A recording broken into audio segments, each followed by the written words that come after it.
Саламатсыздарбы биздин Чалкан медиа каналдын көрөрмандары. Биздин каналга жазылып, акыркы жаңылыктарды угуңуздар. Кыргызстанда орозо качан башталары белгилүү болду. Орозо 24 апрелде баштала турганын Кыргызстан мусулмандар дин башкармалыгынан билдиришти. Маалыматта муфтият эл аралык астрономиялык обсерваториялардын тажрыйбасын пайдалануу менен жана коңшу Өзбекстан, Казакстан өлкөлөрүнүн дин башкармалыктары менен кеңешке келгенин айтат. Шарияттын көрсөтмөлөрүнө жана изилдөөлөрдүн жыйынтыгына ылайык Рамазан айы ушул жылдын 24 апрелинде башталат деген чечим кабыл алынды. Көрсөтүлгөн күн айдын чыгышына карап бир күнгө айырмаланышы мүмкүн дешти муфтияттан.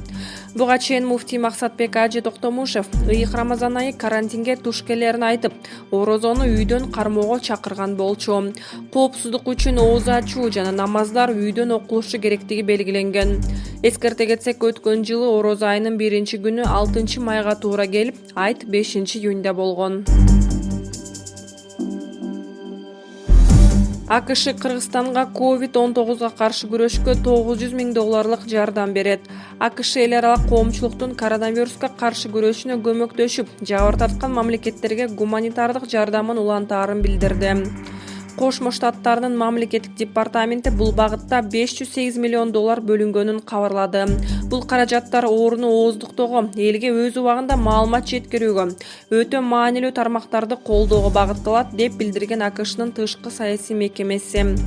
АКШдан жардамды мурдагы Советтер Союзуна мүчө болгон өлкөлөр да алат. Ага ылайык Беларуска 1,3 миллион, Украинага 9,1, Грузияга, Арменияга жана Азербайжанга 1,7 миллион тиет. Ал эми Борбор Азия мамлекеттерине берилген жардамдан Казакстан 1,6 миллион, Кыргызстан $900 миң алат. 2009 жылдан бери америкалык салык төлөөчүлөрдүн эсебинен башка мамлекеттердин саламаттык сактоо тармагына $100 миллиард акчалай жардам, $70 миллиард гуманитардык жардам берилди. Биздин мамлекет саламаттык сактоо тармагына колдоо көрсөтүү жагынан дүйнөдө сап башында турат деп айтылат МАМ департамент тараткан билдирүүдө. АКШдан жардам ала тургандардын арасында Африкадагы бир катар өлкөлөр, Италия сыяктуу Европа мамлекеттери да бар. Буга чейин АКШнын президенти Дональд Трамп дүйнөлүк саламаттык сактоо уюмун каржылоону убактылуу токтоткон. Кошмо Штаттардын президенти бул уюмду өзүнүн негизги милдеттерин аткара алган жок жана ушундан улам жоопко тартылышы керек деп айыптаган. Дүйнө лидерлери жана Бириккен Улуттар уюму Трамптын боюнча чечимин сынга алышкан. Баткенде айгүл гүлү гүлдөдү. Баткендеги айгүл таш мамлекеттик ботаникалык коргоунда айгүл гүлү гүлдөдү. Бул тууралуу Айлана чөйрөнү коргоо жана Токой чарба мамлекеттик агенттигинен билдиришти. Айгүл гүлү Баткендеги айгүл таш тоосунун беттеринде гана өсөт. Ал тоо Баткен шаарынан 17 чакырым алыстыкта жайгашкан. Жыл сайын апрель айынын баштарында айгүл алгачкы гүлдөрүн ачат. 20 апрелден тарта айгүл гүлүнүн баары гүлү ача баштайт. Анын гүлдөшү апрель аягына чейин созулат деп билдиришти агенттиктен. Белгилей кетсек, айгүл таш мамлекеттик коргоонун аянты 253 гектарды түзөт. Ал жерде дүйнөдө сейрек кездешкен айгүл гүлү өсөт. Айгүл гүлү 1978 жылы СССРдин, кийинчерээк 2004 жылы Кыргызстандын кызыл китебине киргизилген. УКМК Атамбаев күнү түнү дарыгердин көзөмөлүндө. Мурдагы президент Алмазбек Атамбаевдин ден соолугу канааттандырарлык абалда. Бул тууралуу 17 апрелде улуттук коопсуздук боюнча мамлекеттик комитет кабарлады. Мекеменин маалыматына караганда, ал күнү түнү медицина кызматкерлеринин көзөмөлүндө турат. Атайын кызмат азыркы тапта ал эч нерсеге даттанган жок деп билдирди. Кийинки күндөр Атамбаевдин ден соолугунун начарлап кеткени тууралуу маалымат социалдык түйүндөрдө тарап талкууланып жаткан. 23 мартта Кой таш окуясы боюнча сот отуруму Атамбаев өзүн начар сезгендиктен улантылбай башка күнгө которулган. Ошондон бери карантинге байланыштуу сот боло элек. Жактоочулар УКМКнын тергөө абагында отурган Атамбаевдин кан басымы кескин төмөндөп кеткенин жана муну тергөө абагынын дарыгери да тастыктаганын айтышкан. 2019 жылы 7-8 августта УКМК жана Ички иштер министрлиги Чүйдүн Кой Таш айылында Атамбаевди кармоо операциясын жүргүзгөн. Анда бир офицер курман болуп, 200дөн ашык адам жабыркаган. Бул ишти Бишкектин 1-май райондук соту карап жатат. Жактоочулар жана Атамбаевдин талапкерлери ага коюлган айыптар негизсиз экенин айтып жатышат. Асрандиев учурда 166.732 аз камсыз болгон үй бүлөгө жардам берилди. Бул тууралуу бүгүн өкмөт үйүндө өткөн маалымат жыйынында вице-премьер-министр Эркин Асрандиев билдирди.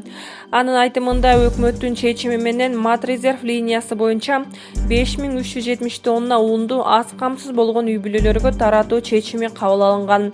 Бүгүнкү күндө ошол аталган көлүмдүн 4235 тоннасы таратылып берилди. Бул иш улантылууда, деди ал.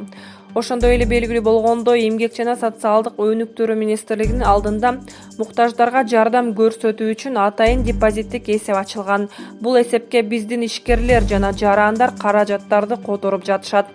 Келип түшкөн каражаттардын саны бүгүнкү күндө 14 миллион сомду түздү. Бул каражаттар азык-түлүк пакеттерге жумшалып жатат. Учурда 166.732 үй бүлө жардамын алды. Айта кетсек, биздин ишкерлер жалаң гана акчалай түрдө эмес, ошондой эле өзүлөрүнүн продукцияларынан чогултуп, муктаж болгон жарандарга жардам берип жатышат, деп баса белгиледи Асрандиев. Вице-премьер кошумчалагандай, коронавируска каршы күрөшүүгө багытталган Саламаттык сактоо министринин алдындагы ачылган эсепке 129 миллион сом түштү. Бүгүнкү күндө чечим кабыл алынып, анын 38 миллион сому дарыгерлерге кошумча каражат катары төлөнүп берилүүдө.